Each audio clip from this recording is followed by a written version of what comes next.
سورہ نساء کی 61ویں آیت سے منافقین کا تذکرہ شروع کیا گیا تھا، اور اب آگے کی آیات میں بھی منافقین کا ذکر ہے اور ان کی کچھ مختلف قسموں کا تذکرہ فرمایا گیا ہے، اور ہر ایک کا حکم الگ بیان فرمایا گیا ہے۔ چنانچہ یہ آیات میں تلاوت کرتا ہوں، اس کے بعد ان کا ترجمہ، اور اس کے بعد انشاءاللہ ان تینوں قسموں کی تشریح عرض کروں گا۔ فما لكم في المنافقين فئتين والله أركسهم بما كسبوا أتريدون أن تهدوا من أضل الله ومن يضلل الله فلن تجد له سبيلا ودوا لو تكفرون كما كفروا فتكونون سواء فلا تتخذوا منهم أولياء حتى يهاجروا في سبيل الله فإن تولوا فخذوهم واقتلوهم حيث وجدتموهم ولا تتخذوا منهم وليا ولا نصيرا إلا الذين يصلون إلى قوم بينكم وبينهم ميثاق أو جاءوكم حصرت صدورهم أن يقاتلوكم أو يقاتلوا قومهم ولو شاء الله لسلطهم عليكم فلقاتلوكم فإن اعتزلوكم فلم يقاتلوكم وألقوا إليكم السلم فما جعل الله لكم عليهم سبيلا ستجدون آخرين يريدون أن يأمنوكم ويأمنوا قومهم كلما ردوا إلى الفتنة أركسوا فيها فإن لم يعتزلوكم ويلقوا إليكم السلم ويكفوا أيديهم فخذوهم واقتلوهم حيث ثقفتموهم وأولئكم جعلنا لكم عليهم سلطانا مبينا۔ ان آیات کا ترجمہ یہ ہے، پھر تمہیں کیا ہو گیا کہ منافقین کے بارے میں تم دو گروہ بن گئے، حالانکہ انہوں نے جیسے کام کیے ہیں ان کی بنا پر اللہ نے ان کو اوندھا کر دیا ہے۔ کیا تم یہ چاہتے ہو کہ ایسے شخص کو ہدایت پر لاؤ جسے اللہ یعنی اس کی خواہش کے مطابق گمراہی میں مبتلا کر چکا، اور جسے اللہ گمراہی میں مبتلا کر دے اس کے لیے تم ہرگز کبھی کوئی بھلائی کا راستہ نہیں پا سکتے ہو۔ یہ لوگ چاہتے یہ ہیں کہ جس طرح انہوں نے کفر کو اپنا لیا ہے اسی طرح تم بھی کافر بن کر سب برابر ہو جاؤ۔ لہذا اے مسلمانوں، تم ان میں سے کسی کو اس وقت تک دوست نہ بناؤ جب تک وہ اللہ کے راستے میں ہجرت نہ کر لے۔ چنانچہ اگر وہ ہجرت سے اعراض کریں تو ان کو پکڑو اور جہاں بھی انہیں پاؤ انہیں قتل کر دو، اور ان میں سے کسی کو نہ اپنا دوست بناؤ نہ مددگار۔ ہاں، وہ لوگ اس حکم سے مستثنا ہیں جو کسی ایسی قوم سے جا ملیں جن کے اور تمہارے درمیان کوئی صلح کا معاہدہ ہے، یا وہ لوگ جو تمہارے پاس اس طرح آئیں کہ ان کے دل تمہارے خلاف جنگ کرنے سے بھی بیزار ہوں اور اپنی قوم کے خلاف جنگ کرنے سے بھی، اور اگر اللہ چاہتا تو انہیں تم پر مسلط کر دیتا تو وہ تم سے ضرور جنگ کرتے۔ چنانچہ اگر وہ تم سے کنارہ کشی کا اختیار کرتے ہوئے تم سے جنگ نہ کریں اور تم کو امن کی پیشکش کر دیں تو اللہ نے تم کو ان کے خلاف کسی کارروائی کا کوئی حق نہیں دیا۔ کچھ دوسرے لوگ تمہیں ایسے ملیں گے جو یہ چاہتے ہیں کہ وہ تم سے بھی محفوظ رہیں اور اپنی قوم سے بھی، مگر جب کبھی ان کو فتنے کی طرف واپس بلایا جائے وہ اس میں اوندھے منہ جا گرتے ہیں۔ چنانچہ اگر یہ لوگ تم سے جنگ کرنے سے علیحدگی اختیار نہ کریں اور نہ تمہیں امن کی پیشکش کریں اور نہ اپنے ہاتھ روکیں تو ان کو بھی پکڑو اور جہاں کہیں انہیں پاؤ انہیں قتل کرو۔ ایسے لوگوں کے خلاف اللہ نے تم کو کھلا اختیار دے دیا ہے۔ ان آیات کریمہ میں اللہ تبارک و تعالی نے 4 قسم کے منافقین کا تذکرہ فرمایا ہے، اور ان میں سے ہر قسم کا حکم الگ بیان کیا گیا ہے۔ پہلی قسم کا ذکر آیت نمبر 88 میں ہے کہ فما لکم فی المنافقین فئتین واللہ ارکسہم بما کسبوا، پھر تمہیں کیا ہو گیا کہ منافقین کے بارے میں تم دو گروہ بن گئے، حالانکہ انہوں نے جیسے کام کیے ہیں ان کی بنا پر اللہ نے ان کو اوندھا کر دیا ہے۔ اتریدون ان تہدوا من اضل اللہ، کیا تم یہ چاہتے ہو کہ ایسے شخص کو ہدایت پر لاؤ جسے اللہ نے گمراہی میں مبتلا کر دیا؟ اور وَمَن يُضْلِلْ اللَّهُ فَلَن تَجِدَ لَهُ سَبِيلًا، اور جسے اللہ گمراہی میں مبتلا کر دے اس کے لیے تم ہرگز کبھی کوئی بھلائی کا راستہ نہیں پا سکتے۔ یہ پہلی قسم کا ذکر ہے، اور اس کے بارے میں روایات میں آیا ہے کہ مکہ مکرمہ کے کچھ لوگ تھے جو مدینہ منورہ آئے اور ظاہری طور پر مسلمان ہو گئے تھے اور مسلمانوں کی ہمدردی حاصل کر لی تھی۔ کچھ عرصے کے بعد انہوں نے حضور اقدس صلی اللہ علیہ وسلم سے تجارت کے بہانے مکہ مکرمہ جانے کی اجازت لی اور واپس چلے گئے، اور وہاں سے پھر واپس نہیں آئے۔ حالانکہ اس زمانے میں جو لوگ مکہ مکرمہ میں مسلمان ہو کر رہتے تھے ان پر ہجرت کرنا شرعی اعتبار سے فرض تھا، بلکہ ایک طرح ایمان کی علامت سمجھا جاتا تھا، اور اگر کوئی شخص کسی عذر کے بغیر وہاں سے ہجرت نہ کرے تو اس کو مسلمانوں کی صف میں شامل نہیں سمجھا جاتا تھا۔ تو جب یہ لوگ مکہ مکرمہ جا کر واپس نہ لوٹے تو حقیقت میں تو ان کا کفر ظاہر ہو گیا کہ انہوں نے آ کر جو مسلمان ہونے کا دعویٰ کیا تھا وہ جھوٹا دعویٰ تھا اور یہ منافقت کی بات تھی۔ لیکن بعض مسلمانوں کا خیال یہ تھا کہ یہ شاید سچے مسلمان ہوں اور مسلمان ہونے کے بعد مکہ مکرمہ گئے ہوں اور لا علمی کی وجہ سے وہاں پر رہ گئے اور واپس نہیں آئے۔ تو اللہ تبارک و تعالیٰ اس آیت میں فرما رہے ہیں کہ تمہیں کیا ہو گیا کہ منافقین کے بارے میں تم دو گروہ بن گئے، کہ ایک گروہ یہ کہتا ہے کہ وہ منافق ہے اور ایک کہتا ہے کہ مسلمان ہے، حالانکہ انہوں نے جو کام کیے ہیں ان کی وجہ سے اللہ نے ان کو اوندھا کر دیا ہے۔ کام کیا کیے ہیں کہ آ کر ظاہر میں تو مسلمان ہونے کا دعویٰ کیا اور پھر تجارت کا بہانہ بنا کر مکہ مکرمہ واپس گئے اور پھر وہیں جا کر مقیم ہو گئے، اور ان کو کسی بھی وقت میں ان کو واپس آنے اور ہجرت کرنے کا انہوں نے ارادہ ظاہر نہیں کیا، اور حقیقت میں وہ وہاں پر کفار کے ساتھ جا ملے، ایک ایسے لوگوں کے ساتھ جا ملے کہ جو رسول کریم صلی اللہ علیہ وسلم اور نبی کریم صلی اللہ علیہ وسلم اور صحابہ کرام رضی اللہ تعالیٰ عنہم اجمعین کے ساتھ کھلے جنگ کی حالت میں تھے۔ تو اللہ تبارک و تعالیٰ فرماتے ہیں کہ ان کے بارے میں دو رائے رکھنے کی ضرورت نہیں ہے،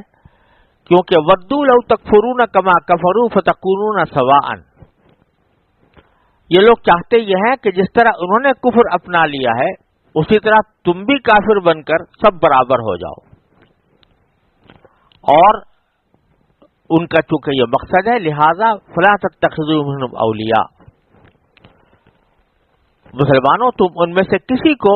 دوست نہ بناؤ حتی یہاجروا فی سبیل اللہ، جب تک کہ وہ اللہ کے راستے میں ہجرت نہ کر لیں، یعنی ان کا ہجرت کرنا ہی اس بات کی علامت ہوگا کہ وہ مخلص ہیں اور واقعی صحیح معنی میں اسلام لائے ہیں، تو پھر بے شک ان کے ساتھ دوستی کا رشتہ قائم رکھو۔ لیکن اگر وہ واپس نہیں آتے اور ہجرت نہیں کرتے جبکہ اللہ تعالیٰ نے ہجرت ان کے اوپر فرض کی ہے تو پھر ان کو دوست نہ بناؤ۔ چنانچہ فرمایا کہ اگر وہ ہجرت سے اعراض کریں، فَإِن تَوَلَّوْا یعنی اعراض کریں، کہے سے اعراض کریں؟ ہجرت سے اعراض کریں، ہجرت نہ کریں، تو چونکہ ہجرت نہ کرنے کی وجہ سے وہ ان لوگوں کے ساتھ شامل ہو گئے ہیں جو رسول کریم صلی اللہ علیہ وسلم اور صحابہ کرام سے برسر جنگ ہیں، لہذا فخذوہم وقتلوہم، اگر ان کو کہیں تمہارے ہاتھ آ جائیں تو ان کو پکڑو اور قتل کرو، حیث وجدتموہم، جہاں بھی تم ان کو پاؤ، ولا تتخذوا منهم ولیا ولا نصیرا، اور ان میں سے کسی کو اپنا دوست نہ بناؤ اور نہ مددگار بناؤ، کیونکہ در حقیقت وہ تمہارے خلاف جنگ کی حالت میں ہے، جیسے کہ مشرکین مکہ جنگ کی حالت میں، اسی طرح وہ بھی تمہارے ساتھ جنگ کی حالت میں ہے، تو تم ان کو جہاں بھی ملے پکڑ کر مار سکتے ہو۔ اب آگے اللہ تبارک و تعالیٰ نے اس حکم سے کچھ لوگوں کا استثناء بیان کیا ہے، یعنی بعض لوگ ایسے ہیں کہ ان پر یہ حکم لاگو نہیں ہوگا کہ ان کو جہاں بھی وہ ملے ان کو پکڑ کر قتل کیا جائے۔ وہ کون ہیں؟ وہ یہ ہے کہ ایک وہ لوگ ہیں کہ جو کسی ایسی غیر مسلم قوم کے ساتھ جا ملے ہوں جن سے مسلمانوں نے جنگ نہ کرنے کا معاہدہ کر رکھا ہے۔ بہت سے قبائل عرب کے ایسے تھے جو اسلام تو نہیں لائے تھے، غیر مسلم تھے، لیکن غیر مسلم ہونے کے باوجود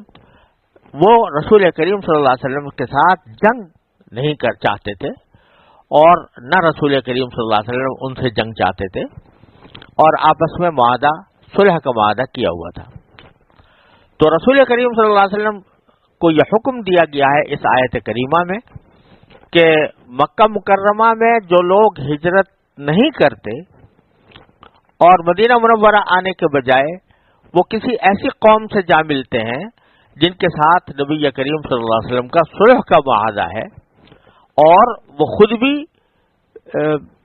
جنگ نہیں چاہتے اور جا کر ان کے ساتھ مل جاتے ہیں، تو پھر ان سے مسلمانوں کو نہ لڑنے کی ضرورت ہے نہ ان کو قتل کرنے کا اختیار ہے۔ چنانچہ فرمایا کہ الا الذین یصلون الی قوم بینکم وبینہم میثاق، ہاں وہ لوگ اس حکم سے مستثنا ہیں جو کسی ایسی قوم سے جا ملیں جن کے اور تمہارے درمیان کوئی صلح کا معاہدہ ہے۔ او جاؤکم حسرت صدورہم ان یقاتلوکم او یقاتلوا قومہم، یا وہ تمہارے پاس اس طرح آئیں کہ ان کے دل تمہارے خلاف جنگ کرنے سے بھی بیزار ہوں اور اپنی قوم کے خلاف جنگ کرنے سے بھی۔ یعنی یہ ایک تیسری قسم ہے کہ دوسری قسم تو وہ تھی جو جا کر معاہد غیر مسلموں کے ساتھ جا ملی تھی، تیسری قسم یہ ہے کہ وہ خود مسلمانوں کے پاس آ جائیں اور نہ وہ خود جنگ کرنا چاہتے ہوں مسلمانوں سے نہ اپنی قوم سے جنگ کرنا چاہتے ہوں، کیونکہ ان کو یہ اندیشہ ہوتا ہے کہ اگر وہ مسلمانوں سے نہیں لڑیں گے تو خود ان کی قوم ان سے لڑے گی، اس لیے وہ مسلمانوں کے پاس آ جاتے ہیں۔ تو ان کے بارے میں مسلمانوں کو یہ حکم دیا گیا ہے کہ وہ ان کے خلاف کوئی کارروائی نہ کریں اور مسلمان ان کو قتل نہ کریں، بلکہ اپنے ہاں امن کے ساتھ ان کو رکھیں، یعنی ہیں غیر مسلم اور مسلمانوں سے جنگ بھی نہیں چاہتے اور اپنی قوم سے بھی لڑائی نہیں چاہتے، تو ان کو مسلمانوں کا فرض ہے کہ اپنے پاس رکھیں، امن کے ساتھ رکھیں اور ان کو کوئی گزند نہ پہنچائیں۔ یہ معنی ہے کہ وہ لوگ اس حکم سے مستثنا ہیں جو کسی ایسی قوم سے جا ملیں جن کے اور تمہارے درمیان کوئی صلح کا معاہدہ ہے، یا وہ لوگ جو تمہارے پاس اس طرح آئیں کہ ان کے دل تمہارے خلاف جنگ کرنے سے بھی بیزار ہوں اور اپنی قوم کے خلاف جنگ کرنے سے بھی۔ اور بیچ میں اللہ تبارک و تعالی نے ایک جملہ معترضہ کے طور پر یہ فرما دیا کہ وَلَوْ شَاءَ اللَّهُ لَسَلَّطَهُمْ عَلَيْكُمْ فَلَقَاتَلُوكُمْ، اللہ چاہتا تو انہیں بھی تم پر مسلط کر دیتا اور وہ تم سے بھی ضرور جنگ کرتے، لیکن اللہ تبارک و تعالی نے ان کے دل سے جنگ کی خواہش مٹا دی اور تمہارے لیے ایک امن کا سامان پیدا کر دیا، لہذا اگر وہ تمہارے پاس آئے ہیں تو ان کو امن ہی کے ساتھ رکھو اور ان کے ساتھ تمہیں کوئی زیادتی کرنے کا حکم نہیں ہے۔ فَإِنْ اعْتَزَلُوكُمْ، چنانچہ اگر وہ تم سے کنارہ کشی کریں، فَلَمْ يُقَاتِلُوكُمْ، تم سے جنگ نہ کریں، وَأَلْقَوْا إِلَيْكُمُ السَّلَامَ، اور تم کو امن کی پیشکش کر دیں، فَمَا جَعَلَ اللَّهُ لَكُمْ عَلَيْهِمْ سَبِيلًا، تو اللہ نے تم کو ان کے خلاف کسی کارروائی کا کوئی حق نہیں دیا۔ یہاں تک منافقین کی 3 قسمیں ہو گئیں۔ اب ایک چوتھی قسم کا بیان ہے، فَإِن لَّمْ يَعْتَزِلُوكُمْ وَيَلْقُوا إِلَيْكُمُ السَّلَامَ وَيَكُفُّوا أَيْدِيَهُمْ فَخُذُوهُمْ وَاقْتُلُوهُمْ حَيْثُ ثَقِفْتُمُوهُمْ وَأُولَٰئِكُمْ جَعَلْنَا لَكُمْ عَلَيْهِمْ سُلْطَانًا مُبِينًا۔ یہ چوتھی قسم یہ ہے کہ جو جنگ سے بیزار ہونے کے معاملے میں بھی منافقت سے کام لیتے تھے۔ ظاہر تو یہ کرتے تھے کہ ہم مسلمانوں سے جنگ نہیں چاہتے، لیکن یہ جھوٹا اعلان صرف اس لیے تھا تاکہ مسلمان انہیں قتل کرنے سے باز رہیں۔ چنانچہ جب دوسرے کفار انہیں مسلمانوں کے خلاف کسی سازش کی دعوت دیتے تو اس سازش میں بے دھڑک شریک ہو جایا کرتے تھے۔ اس لیے ان کو اللہ تبارک و تعالی نے اس آیت میں فرمایا کہ ان کو امن دینے کا کوئی راستہ نہیں، ان کے کا حکم بھی یہ ہے کہ ان کو قتل کیا جائے۔ چنانچہ فرمایا کہ فَإِن لَّمْ يَعْتَزِلُوكُمْ وَيُلْقُوا إِلَيْكُمُ السَّلَامَ، اگر یہ لوگ تم سے علیحدگی اختیار نہ کریں، یعنی جنگ سے علیحدہ نہ ہو، وَلَمْ وَيُلْقُوا إِلَيْكُمُ السَّلَامَ، اور نہ تمہیں امن کی پیشکش کریں، اور نہ وَيَكُفُّوا أَيْدِيَهُمْ، اور نہ اپنے ہاتھ روکیں، بلکہ وہ جب موقع ہو تو تمہارے خلاف جہاد اور جنگ کے لیے تیار ہو جائیں، تو پھر ان کا حکم یہ ہے کہ فَخُذُوهُمْ، ان کو بھی پکڑو، وَاقْتُلُوهُمْ حَيْثُ ثَقِفْتُمُوهُمْ، اور جہاں کہیں انہیں پاؤ انہیں قتل کرو، وَأُولَٰئِكُمْ جَعَلْنَا لَكُمْ عَلَيْهِمْ سُلْطَانًا مُبِينًا، اور ایسے لوگوں کے خلاف اللہ نے تم کو کھلا اختیار دے دیا ہے، کیونکہ یہ صرف ان کا زبان سے یہ کہنا کہ ہم نے جنگ نہیں چاہتے یہ حقیقت نہیں ہے، بلکہ یہ کفار کے ساتھ ایک سازش کر کے تمہیں دھوکے میں رکھ کر تمہارے خلاف جنگ کرنا چاہتے ہیں، اس لیے ان کے دھوکے میں نہ آنا، اور اللہ نے ان کے بارے میں تمہیں اختیار دیا ہے کہ تم انہیں قتل کرو اور ان کے ساتھ جنگ کرو۔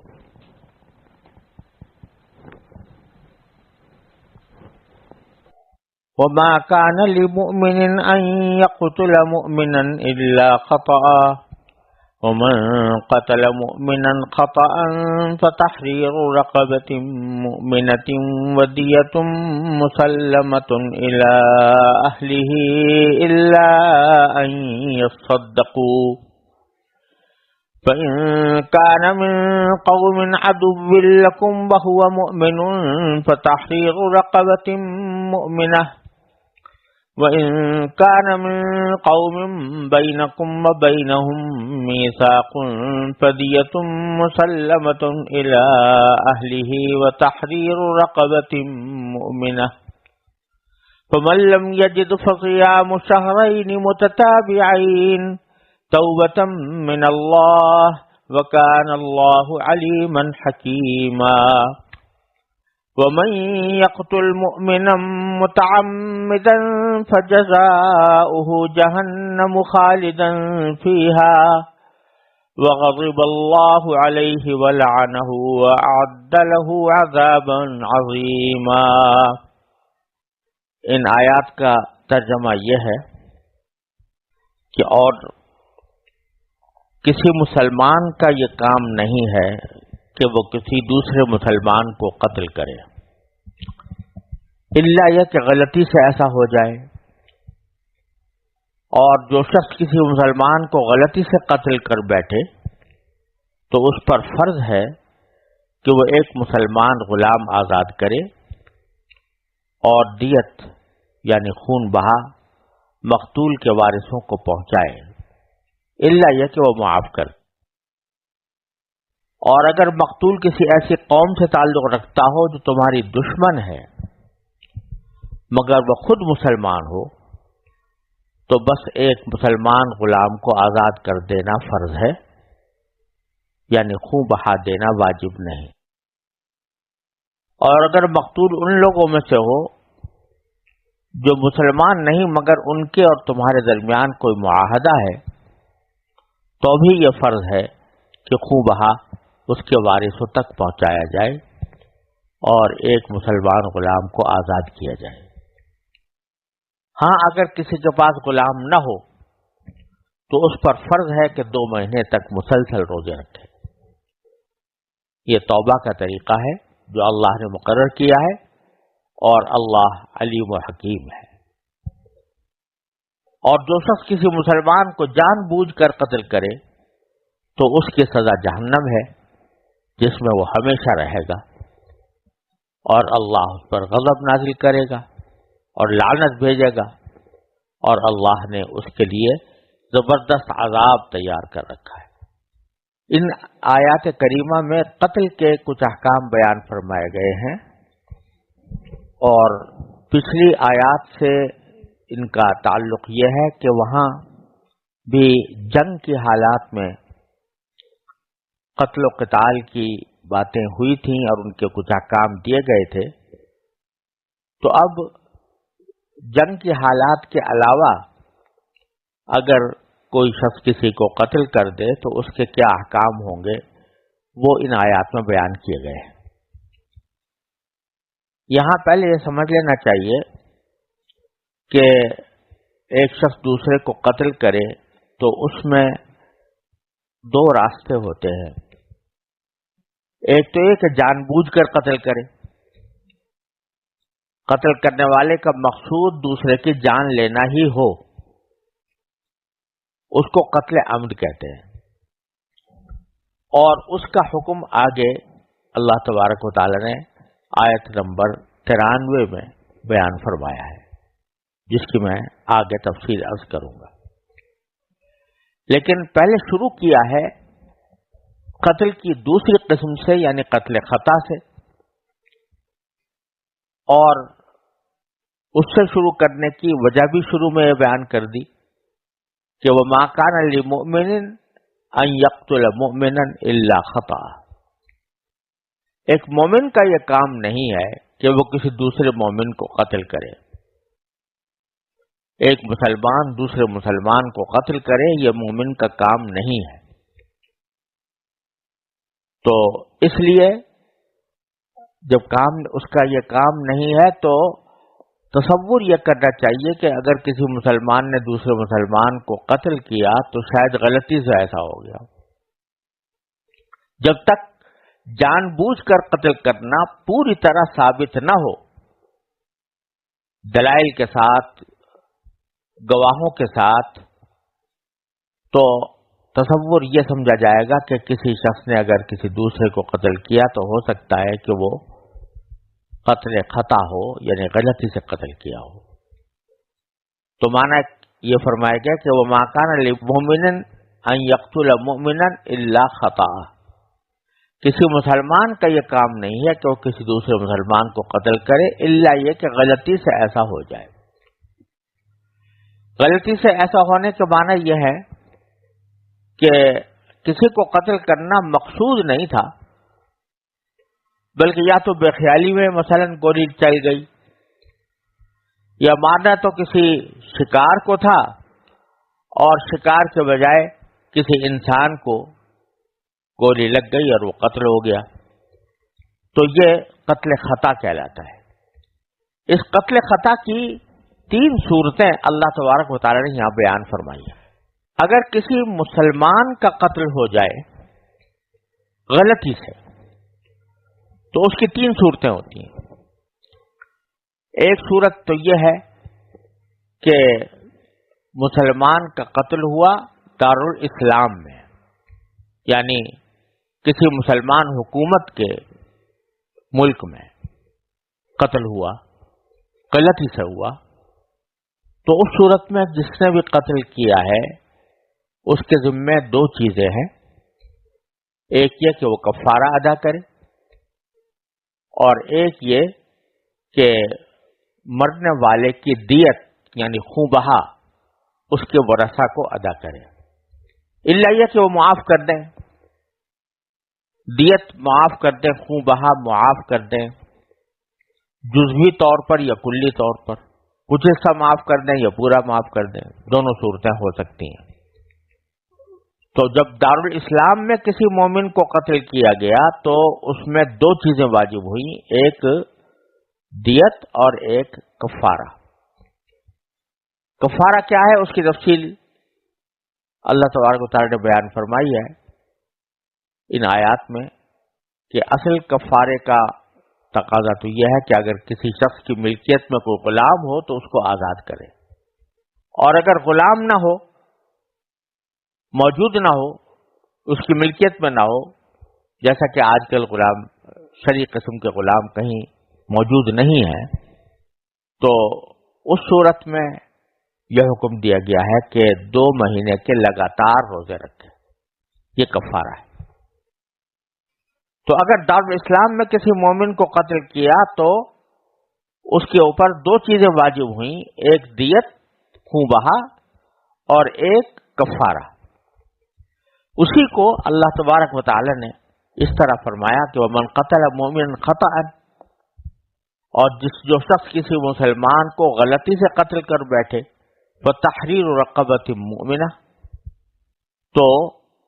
اس پر فرض ہے کہ ایک مسلمان غلام آزاد کرے، اور وَدِيَةٌ مُسَلَّمَةٌ إِلَىٰ أَهْلِهِ، اور دیت یعنی خون بہا مقتول کے وارثوں کو پہنچائے۔ اور یہ دیت اور خون بہا کی مقدار احادیث سے معلوم ہوتی ہے کہ اس زمانے میں یا تو 100 اونٹ ہوتے تھے یا 1000 دینار ہوتے تھے۔ تو دینار کا جو وزن ہوتا تھا 1000 دینار کا، آج اس کے سونے کی قیمت جو بنے گی وہ دیت بن سکتی ہے، یا 100 اونٹوں کی قیمت جو ہے وہ دیت بن جائے گی ایک انسان کی۔ پھر آگے فرمائے الا ان یصدقوا، یعنی اللہ یہ کہ وہ معاف کر دیں، یعنی مقتول کے جو ورثہ ہے وہ معاف کر دیں اور کہہ دیں بھئی ہم دیت نہیں لیتے، چاہے کلی طور پر معاف کر دیں، پوری کی پوری معاف کر دیں، یا اس کا کچھ حصہ معاف کر دیں کہ بھئی 1/4 حصہ معاف کرتے ہیں 3/4 لیتے ہیں، یا اس کے برعکس۔ تو یہ قتل خطا کی ایک صورت ہوئی کہ قتل خطا دارالاسلام میں ہوا کسی مسلمان کا، تو اس پر 2 چیزیں واجب ہو گئی، کفارہ بھی اور دیت بھی۔ دوسری صورت بھی اسی جیسی، وہ اگلی آیت کے بعد بیان فرمائی گئی ہے، اور اس میں یہ فرمایا گیا کہ اگر مسلمان کو قتل کیا گیا غلطی سے، اور وہ مسلمان کسی ایسی قوم سے تعلق رکھتا ہے جس سے کہ تمہارا کوئی معاہدہ ہے، تو اس کا بھی وہی حکم ہے جیسے کہ دارالاسلام میں کسی کو قتل کرنے کا ہوتا ہے، یعنی اس پر بھی کفارہ بھی واجب ہے اور دیت بھی واجب ہے، کیونکہ وہ ایک ایسی قوم سے تعلق رکھتا ہے جس سے تمہارا معاہدہ ہے۔ اب اس معاہدہ ہونے کی 2 صورتیں ہوتی ہیں۔ ایک صورت یہ ہے کہ غیر مسلم لوگ دارالاسلام میں امن کے ساتھ رہ رہے ہیں، اور ان کا اسلامی حکومت کے ساتھ ایک معاہدہ ہے جس کے تحت وہ امن کے ساتھ اسلامی حکومت میں رہتے ہیں، اور یا جزیہ ادا کرتے ہیں یا کوئی اور معاہدہ ان کے ساتھ جو ہے اس معاہدے کی پابندی کرتے ہیں، تو چاہے وہ مسلمان نہ ہو لیکن احکام کے اعتبار سے ان کو مسلمان جیسا سمجھا جاتا ہے، یعنی ان کے اوپر مسلمان جیسے احکام جاری ہوتے ہیں۔ تو جس طرح کسی مسلمان کو دارالاسلام میں اگر قتل کیا جائے خطأً تو 2 چیزیں واجب ہوتی ہیں، ایک کفارہ اور ایک دیت، تو ان کو بھی ایسا ہی ہوگا کہ اگر کسی ذمہ کو، یعنی کسی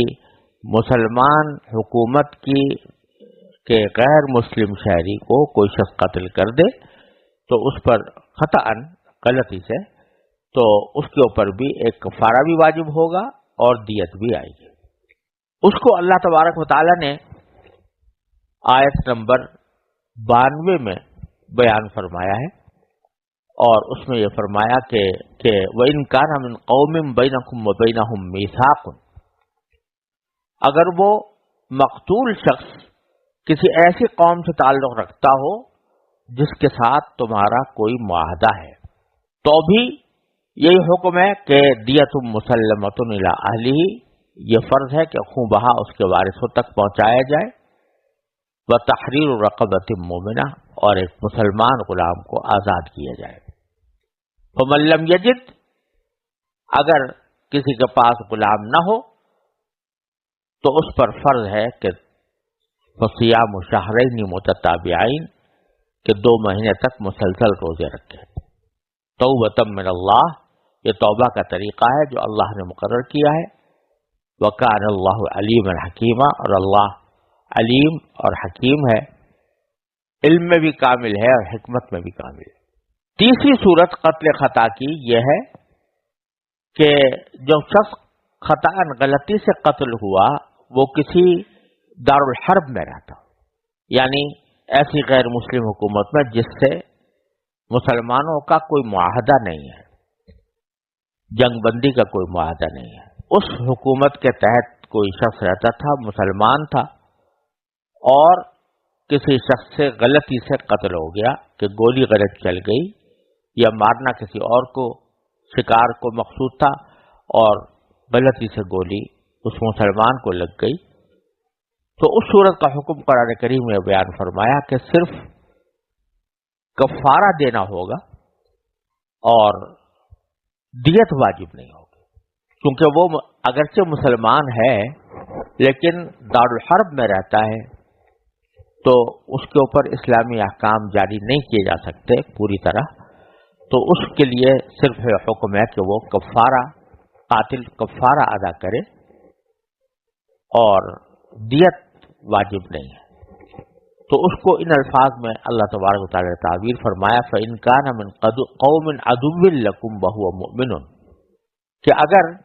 مقتول کسی ایسی قوم سے تعلق رکھتا ہو تمہاری دشمن ہے مگر وہ خود مسلمان ہو، یعنی مقتول مسلمان ہو، فَتَحْرِيرُ رَقَبَةٍ مُؤْمِنَةٍ، تو بس ایک مسلمان غلام کو آزاد کر دینا فرض ہے، یعنی خون بہا دینا واجب نہیں ہے. یہ ساری تینوں قسمیں قتل خطا کی اللہ تعالی نے بیان فرمائی، جس میں کوئی شخص دوسرے کو غلطی سے قتل کر دے. پھر آخر میں آیت نمبر 93 میں اللہ تبارک و تعالی نے قتل عمد کی وعید بیان فرمائی ہے.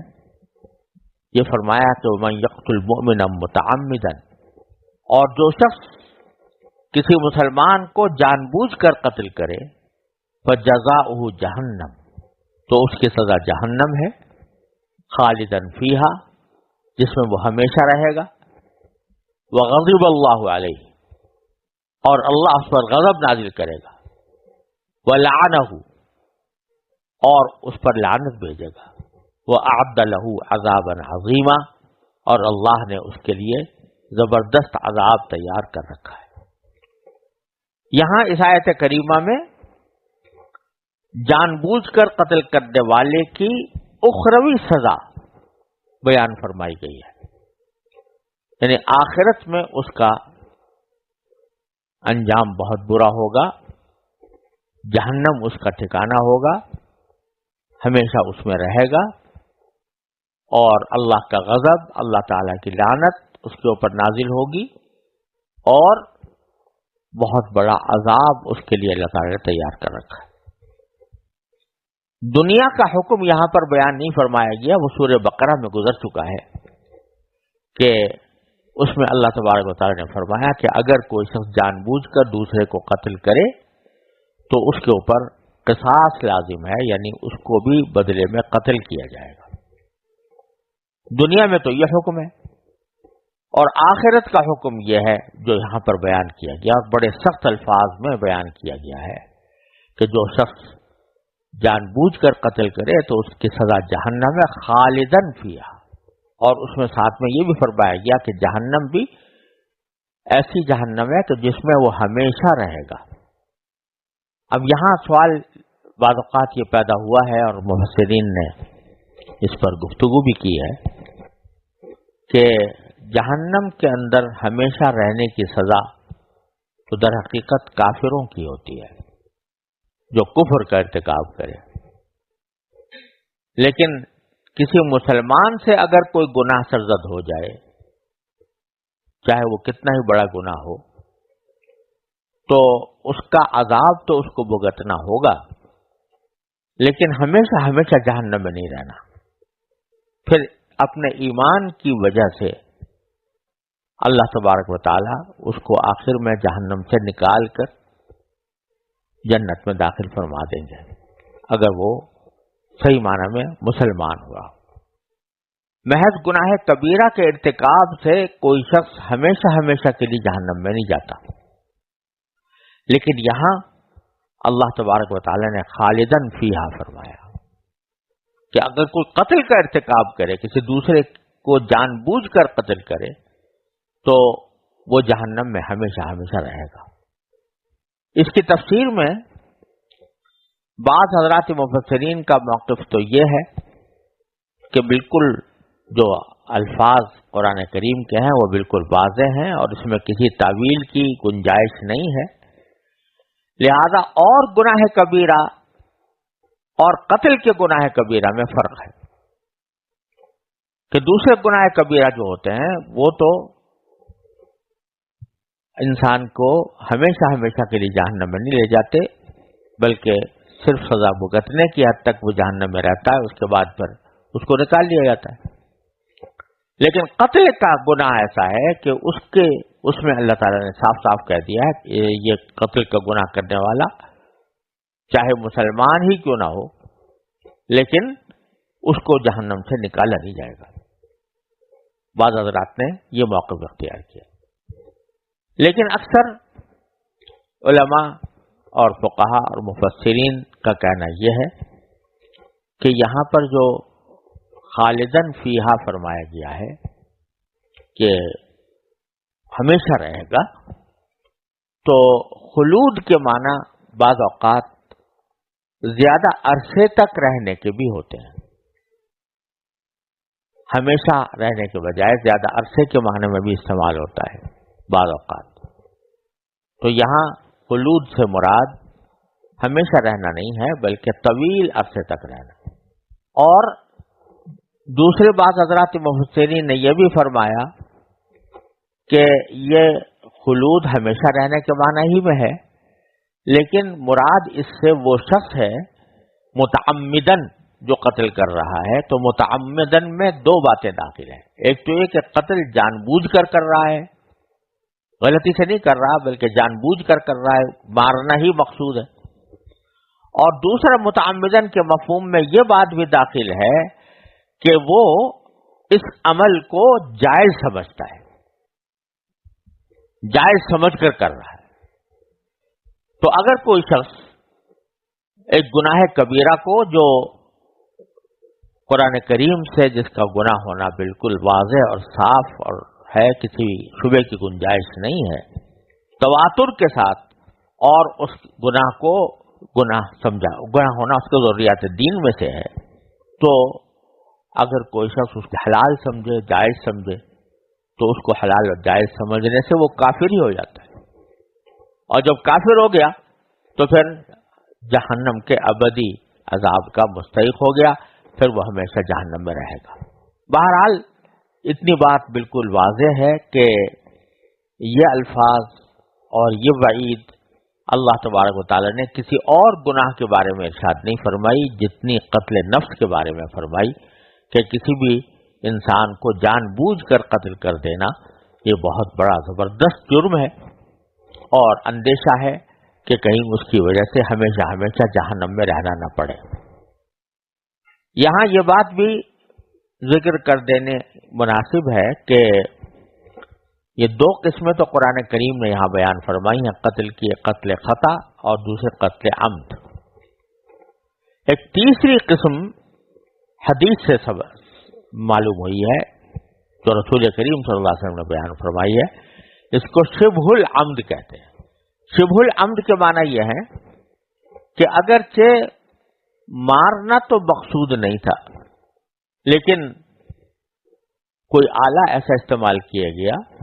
کوئی ذریعہ ایسا استعمال کیا گیا جس سے عام طور سے قتل نہیں ہوتا، لیکن واقعتاً قتل ہو گیا۔ جیسے مثلا اگر کوئی شخص کسی پر گولی چلائے تو یہ گولی چلانے سے تو قتل ہو ہی جاتا ہے، تو اس کے بارے میں کوئی شبہ نہیں ہو سکتا کہ اس نے قتل کرنے کا ارادہ نہیں کیا تھا، کیونکہ گولی چلائی، سینے پر گولی چلائی کسی کے، تو کسی کوئی دور دور کا بھی یہ شبہ نہیں ہو سکتا کہ اس کا مقصد قتل کرنا نہیں تھا۔ واضح ہے کہ مقصود قتل کرنا تھا، لیکن کسی کو لاٹھی سے مارا تو لاٹھی کوئی ایسی چیز نہیں ہے کہ جو قتل کر دیتی ہو عام حالات میں، لیکن اس نے قتل کر دیا،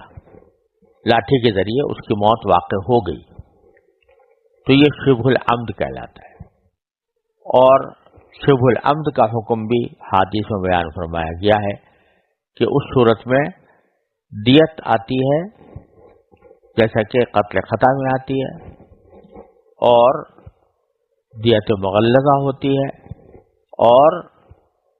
اللہ تبارک و تعالیٰ کی طرف سے اس عمل کے اندر بھی گناہ ہے، کیونکہ اس نے اگرچہ آلہ قتل کرنے والا استعمال نہیں کیا لیکن اس سے قتل ہو گیا، بہرحال اقدام اس نے ضرور کیا اور اس کو مارنے پیٹنے کا اقدام کیا، لہذا اس کا گناہ بھی ہے اور ساتھ ساتھ اس کے اندر دیت بھی واجب۔ يا أيها الذين آمنوا إذا ضربتم في سبيل الله فتبينوا ولا تقولوا لمن ألقى إليكم السلام لست مؤمنا تبتغون عرض الحياة الدنيا فعند الله مغانم كثيرة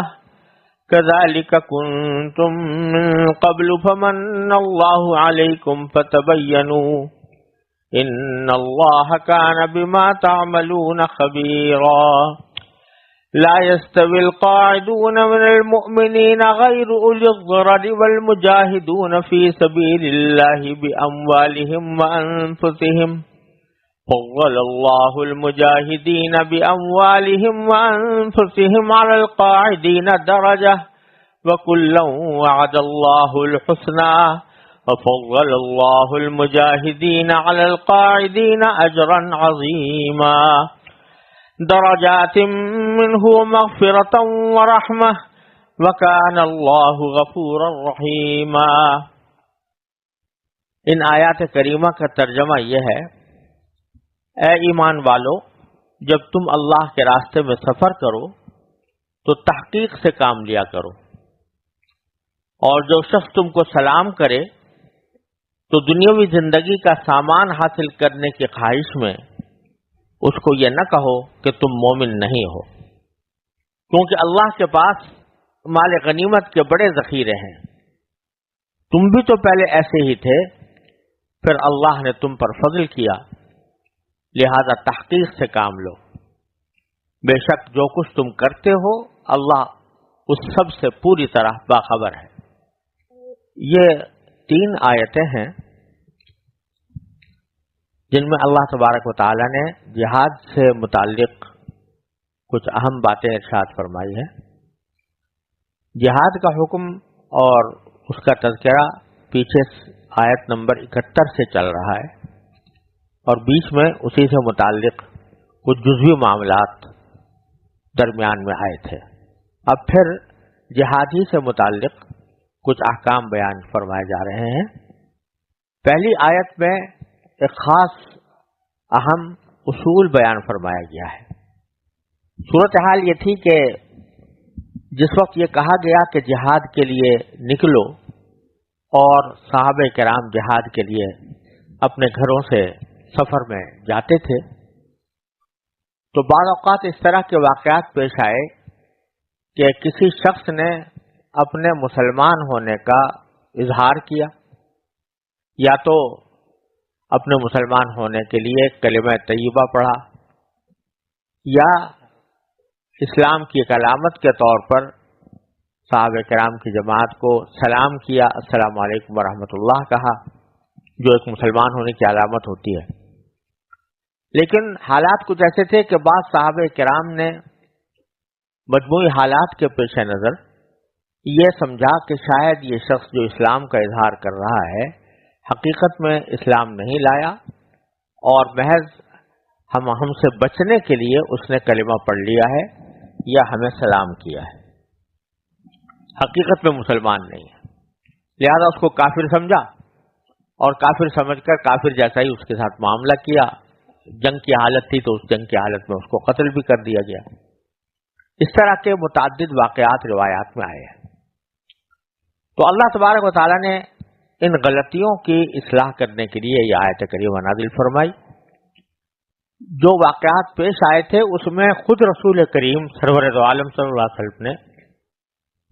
اس قسم کے اقدام پر ناراضگی کا اظہار فرمایا تھا اور اس کی تائید نہیں فرمائی تھی، بلکہ اس پر اپنے شدید رد عمل کا بھی بعض جگہ پر اظہار فرمایا۔ لیکن اس صورتحال کو بالکل واضح کرنے کے لیے، ایک بہت بڑا اہم اصول بیان کرنے کے لیے اللہ تبارک و تعالی نے یہ آیت کریمہ نازل فرمائی، اور اس میں یہ فرمایا کہ اگر کوئی شخص اپنی زبان سے اپنے آپ کو مسلمان کہتا ہے یا مسلمان ہونے کی کوئی علامت ظاہر کرتا ہے جس میں کلمہ طیبہ پڑھنا بھی داخل ہے، اور کسی کو السلام علیکم ورحمۃ اللہ وبرکاتہ کہنا بھی داخل ہے، کیونکہ یہ مسلمانوں ہی کا تحیہ ہوتا ہے،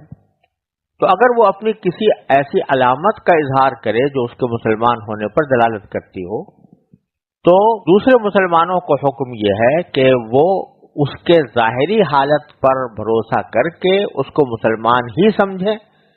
اور اس کو کافر نہ سمجھے، نہ کافر جیسا اس کے ساتھ معاملہ کرے۔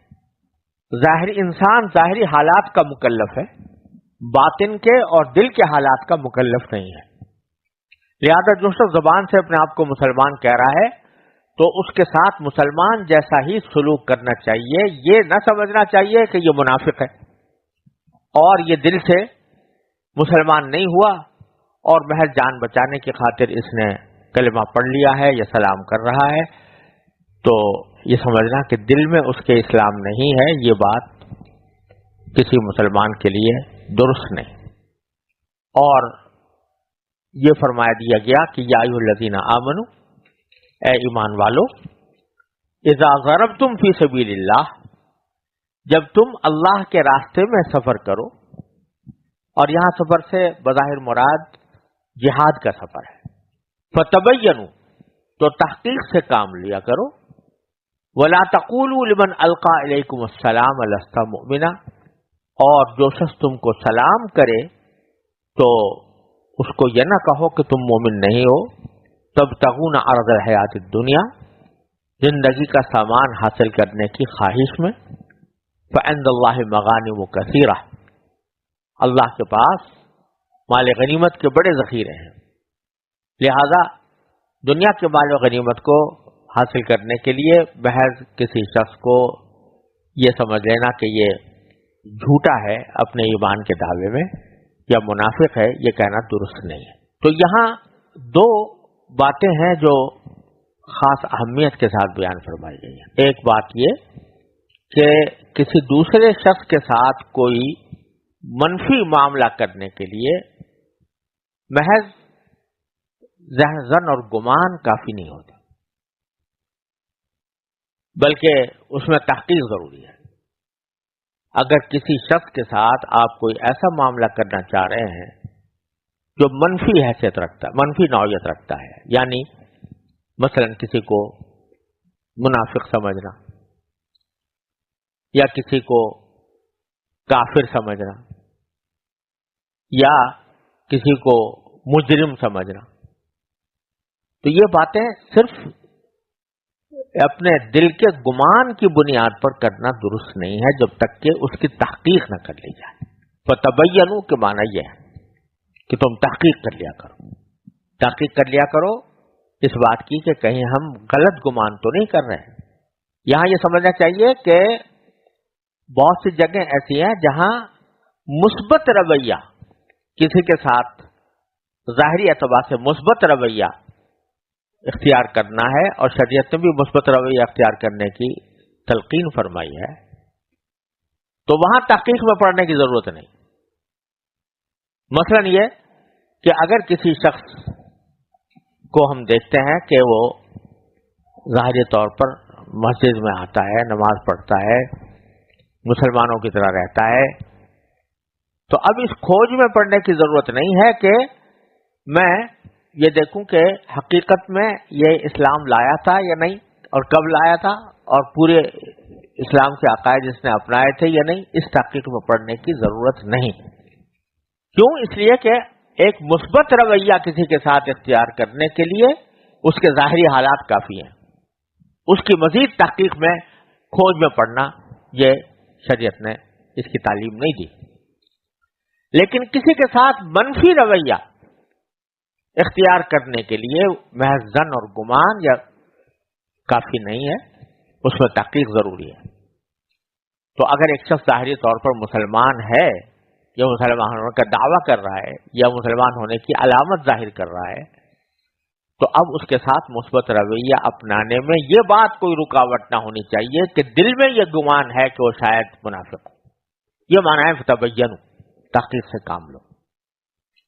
اور آگے فرمایا کہ لا تقولوا لمن القى الیکم السلام لست مؤمنا، جو شخص تم کو سلام کرے تو اس کو یہ نہ کہو کہ تم مومن نہیں ہو، دنیا کا مال و دولت حاصل کرنے کی خواہش میں. اب یہاں القا الیکم السلام کا لفظ قرآن کریم نے استعمال کیا ہے. اس کے ایک معنی تو یہی ہے شخص تم کو سلام کرے، یعنی السلام علیکم کہے، اور دوسرے معنی اس کے عربی محاورے کے لحاظ سے یہ بھی ہو سکتے ہیں کہ جو شخص تمہارے سامنے سلامتی کا پیغام دے. سلامتی کا پیغام دینے کے معنی یہ ہے کہ وہ اپنے ظاہری اعمال سے اپنے مسلمان ہونے کا ثبوت دے اور تمہارے ساتھ امن کے ساتھ پرامن طریقے پر رہنے کا ارادہ ظاہر کرے. تو محض اپنے گمان کی وجہ سے اس کو جھوٹا یا منافق نہ سمجھو، بلکہ یہ نہ کہو کہ تم مومن نہیں. تو یہ دونوں باتیں اس میں داخل ہیں. لیکن یہاں ایک بات یہ بھی سمجھنی چاہیے کہ جو بات فرمائی جا رہی ہے آیت میں وہ یہ ہے کہ محض کسی گمان کی بنیاد پر کسی کو کافر یا منافق سمجھنا درست نہیں ہے، جبکہ اس کی ظاہری علامات مسلمان جیسی ہوں. لیکن اگر کوئی شخص ظاہری علامات تو مسلمان جیسی ظاہر کر رہا ہے لیکن کھلے طور پر کسی کافرانہ عقیدے کا اظہار بھی کرتا ہے، تو محض اس کے سلام کر لینے کی بنا پر یا محض اس کے اپنے آپ کو مسلمان کہنے کی بنا پر اسے مسلمان سمجھنا کوئی ضروری نہیں ہے، بلکہ اگر وہ کسی کافرانہ عقیدے کا برملا اظہار کر رہا ہے تو چاہے وہ نماز پڑھتا ہو، چاہے روزہ رکھتا ہو، چاہے قبلے کی طرف رخ کرتا ہو، چاہے مسلمانوں جیسا سلام کرتا ہو، وہ اس کو اس لیے مومن نہیں سمجھا جائے گا کہ وہ کھلم کھلا ایک کافرانہ عقیدے کا اظہار کر رہا ہے. بعض حضرات اس آیت کی بنیاد پر اور ایک حدیث کی بنیاد پر جو صحیح بخاری کے اندر آئی ہے غلط فہمی میں مبتلا ہو جاتے ہیں. اس آیت میں چونکہ کہا کہ جو شخص تمہیں سلام کرے تم اس کو یہ نہ کہو کہ تم مومن نہیں ہو، تو اس کے بارے میں کہتے ہیں اس کی وجہ سے سمجھتے ہیں کہ جو شخص سلام کر رہا ہے السلام علیکم ورحمۃ اللہ اس نے کہا تو بس وہ مسلمان ہے، چاہے کھلم کھلا کافرانہ عقیدوں کا اقرار کر رہا ہو. اس کا مطلب کیا ہوا؟ اس کا مطلب یہ ہوا کہ اگر ایک شخص السلام علیکم کہہ رہا ہے اور ساتھ ہی کہتا ہے میں نہ خدا کو مانتا ہوں، نہ میں رسول کریم صلی اللہ علیہ وسلم کی رسالت کو مانتا ہوں، نہ آپ کو آخری خاتم النبیین مانتا ہوں، نہ آخرت کا قائل ہوں، بس چونکہ سلام کر لیا تو آپ کو کہہ رہے ہیں کہ مسلمان ہے. حالانکہ یہ بات ظاہر ہے کہ یہ بات مراد نہیں ہو سکتی. اسی طرح ایک حدیث میں صحیح بخاری کی حدیث میں ہے کہ من صلی صلاتنا واستقبل قبلتنا واکل ذبیحتنا فذلک المسلم او کما قال صلی اللہ علیہ وسلم، کہ جو شخص ہم جیسی نماز پڑھے، ہمارا ذبیحہ کھائے، ہمارے قبلے کا استقبال کرے تو وہ مسلمان ہے. اس سے بھی بعض لوگ یہ سمجھتے ہیں کہ بس یہ تین باتیں ہوں تو بس وہ مسلمان ہو گیا، پھر اب چاہے کتنا ہی کافرانہ عقیدے کا قائل ہو اس کو کافر نہیں کہا جا سکتا. یہ بھی بالکل مغالطے کی بات ہے. یہ تینوں باتیں جس کا حدیث میں ذکر ہے یہ تینوں باتیں علامتیں ہیں، ظاہری علامتیں.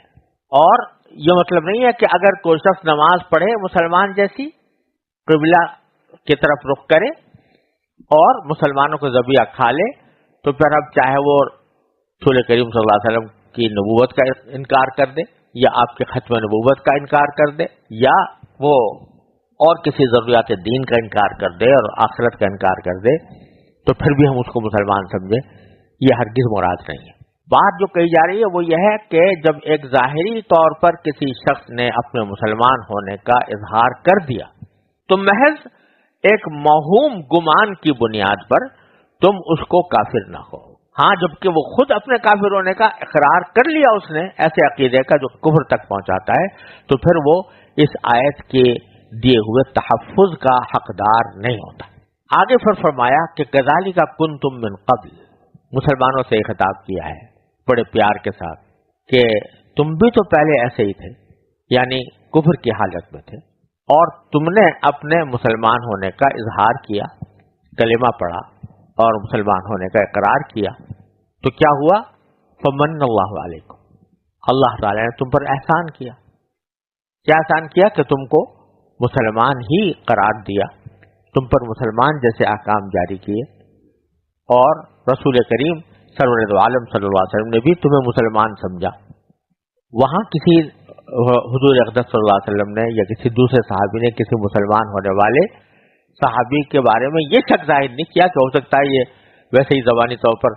مسلمان ہو گیا ہو اور اندر سے کافر ہو. تو جب تم اپنے اوپر قیاس کرو اس شخص کو بھی جو تمہیں راستے میں ملا ہے اور مل کر تمہیں سلام کر رہا ہے، تو تم اس کو بلا وجہ یہ سمجھ کر کہ یہ جھوٹ بول رہا ہے اس کے ساتھ کافر جیسا معاملہ نہ کرو. فتبین، دوبارہ پھر وہی فرمایا، لہذا تحقیق سے کام لو. قتل کرنے میں تحقیق سے کام لو، کسی کو کافر قرار دینے میں تحقیق سے کام لو، کہ جب تک تحقیق نہ ہو جائے کہ یہ واقعتاً کفر کا مرتکب ہے یا واقعتاً اہل حرب میں سے ہے، تو اس وقت تک اس کو قتل کرنا بھی جائز نہیں، اس کو کافر کہنا بھی جائز نہیں. ان اللہ کان بما تعملون خبیرا، بے شک جو کچھ تم کرتے ہو اللہ اس سب سے پوری طرح باخبر ہے. آگے پھر جہاد سے متعلق ایک اہم بات یہ ارشاد فرمائی گئی ہے کہ عام حالات میں جبکہ امت مسلمہ کو نفیر عام کی ضرورت نہ ہو، یعنی اس بات کی ضرورت نہ ہو کہ ہر شخص ہتھیار لے کے کھڑا ہو جائے دشمن کے مقابلے میں، جب تک اس طرح کی صورتحال پیدا نہ ہو اس وقت تک جہاد ایک فرض کفایہ ہے. فرض کفایہ ہونے کے معنی یہ ہوتے ہیں کہ اگر کچھ لوگ بھی اس فریضے کی ادائیگی کے لیے کھڑے ہو جائیں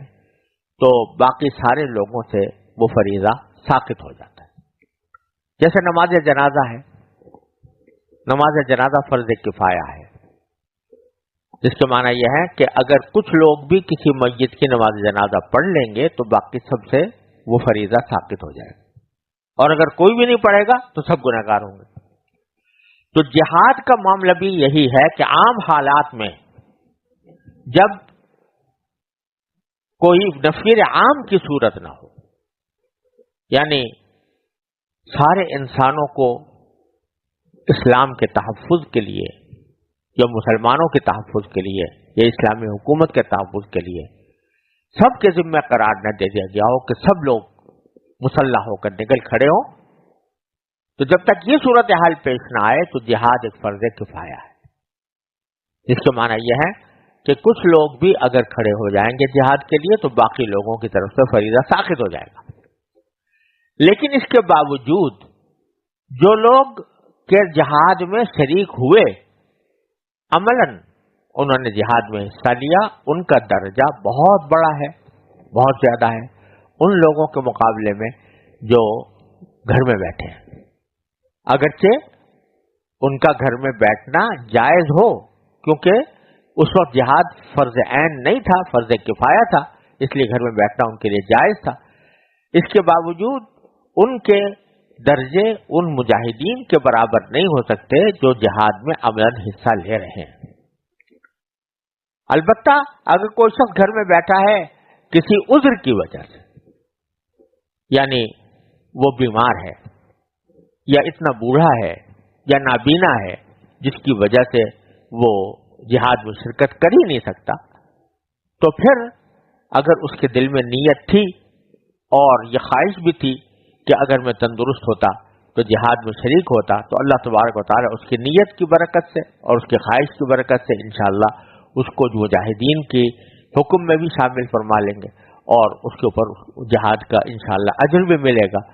لیکن جو شخص کے اس قسم کے کسی عذر میں معذور نہ ہو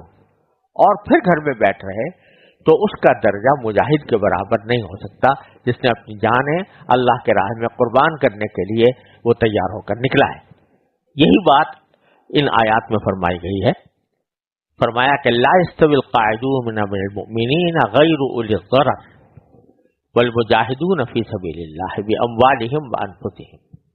جن مسلمانوں کو کوئی معذوری لاحق نہ ہو اور وہ بیٹھ رہے یعنی جہاد میں جانے کے بجائے گھر میں بیٹھ رہے وہ اللہ کے راستے میں اپنے مال و جان سے جہاد کرنے والوں کے برابر نہیں ہیں. فضل اللہ المجاہدین باموالہم وانفسہم علی القاعدین درجہ. جو لوگ اپنے مال و جان سے جہاد کرتے ہیں ان کو اللہ نے بیٹھ رہنے والوں پر درجے میں فضیلت دی ہے. البتہ وَكُلًّا وَعَدَ اللَّهُ الْحُسْنَى، اللہ نے سب سے اچھائی کا وعدہ کر رکھا ہے. یعنی جو گھر میں بیٹھ گئے ہیں جہاد میں نہیں گئے کیونکہ ان کے اوپر جہاد فرض عین نہیں تھا اور وہ گھر میں بیٹھ کر بھی ظاہر ہے کہ اللہ تعالیٰ کی اطاعت میں زندگی گزار رہے ہیں، تو اس واسطے اللہ نے ان سے بھی اچھائی کا وعدہ کر رکھا ہے. یعنی یہ کہ انشاءاللہ ان کو جنت نصیب ہوگی. لیکن جہاں تک درجات کا تعلق ہے تو وہ جہاد کرنے والوں کو زیادہ ملیں گے اور ان کے درجات بیٹھ رہنے والوں کے مقابلے میں بہت زیادہ عظیم ہوں گے. تو پہلے فرمایا اللہ نے سب سے اچھائی کا وعدہ کر رکھا ہے. لیکن وفضل اللہ المجاہدین علی القاعدین اجرا عظیما، اللہ نے مجاہدین کو بیٹھ رہنے والوں پر بڑی فضیلت دی ہے، بڑی فضیلت دے کر بڑا ثواب بخشا ہے. درجات منہ ومغفرۃ ورحمہ، یعنی خاص اپنے پاس سے بڑے درجے دیے ہیں اور مغفرت اور رحمت ان مجاہدین کے لیے رکھی ہے. وکان اللہ غفورا رحیما، اور اللہ بہت بخشنے والا بڑا مہربان ہے. کہ اس کی مغفرت اور رحمت کا یہ عظیم مقتضا ہے کہ اس نے بیٹھنے والوں کو بھی یہ فرما دیا کہ ان کے حق میں بھی بہتری ہے، ان کو بھی جنت ملے گی اگرچہ ان کا درجہ مجاہدین سے کم ہو. لیکن اللہ تعالیٰ نے ان کے جہاد میں نہ جانے کی مغفرت بھی فرمائی اور ان کے اوپر رحم بھی فرمایا کہ ان کو جنت عطا فرمائی.